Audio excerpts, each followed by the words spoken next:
J'arrive en fac d'histoire parce que je veux être à l'époque journaliste. Je voulais pas passer de concours. J'ai toujours refusé cette idée qu'on pouvait évaluer la valeur d'un individu sur un concours que tu passes en une journée.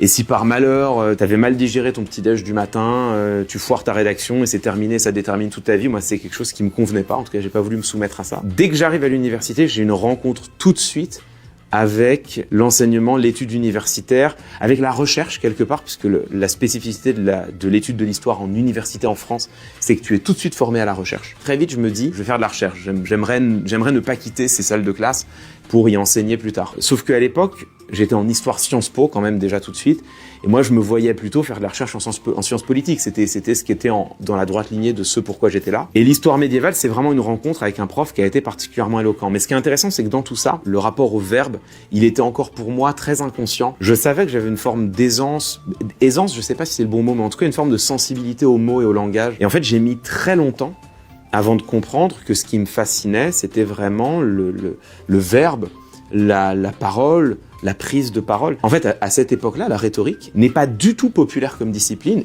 absolument pas dans les médias, et pas du tout à l'université. Quand j'arrive à Sciences Po pour faire ma thèse, je dis j'aimerais étudier les discours parlementaires, et j'étais un peu fasciné par le Parlement, et c'est encore aujourd'hui une arène, une enceinte que je trouve magnifique, merveilleuse, et puis par la parole en public. Et je commence à faire de l'analyse de discours, et à l'époque, on me dit tout de suite, tiens, il y a des logiciels qui comptent les mots pour faire de la lexicométrie, et moi, ça me dit rien, je sens que c'est pas là où je veux aller. On me dit, sinon tu peux faire de l'analyse de contenu, tu peux essayer de codifier de quoi on parle dans les discours. Ce que j'ai fait un peu, mais je me disais, j'ai l'impression de manquer un truc. Et j'ai commencé, maladroitement, à repérer des métaphores, des figures du discours, des figures rythmiques, des arguments. J'ai élaboré une grille, que j'ai bricolée, littéralement avec les moyens du bord. Et je soutiens mon mémoire, et on me dit, tiens, mais c'est intéressant ce que tu fais, c'est assez original, on voit pas souvent ça en sciences politiques, on le voit même pas du tout, ok. 1 an et demi passe, et au gré d'un séminaire avec plein de doctorants, je discute avec un jeune docteur qui venait de soutenir sa thèse, et je lui raconte comment moi je travaille. Et il me dit, mais Clément, c'est marrant, la grille que tu emploies, elle m'évoque une grille qui n'est jamais utilisée,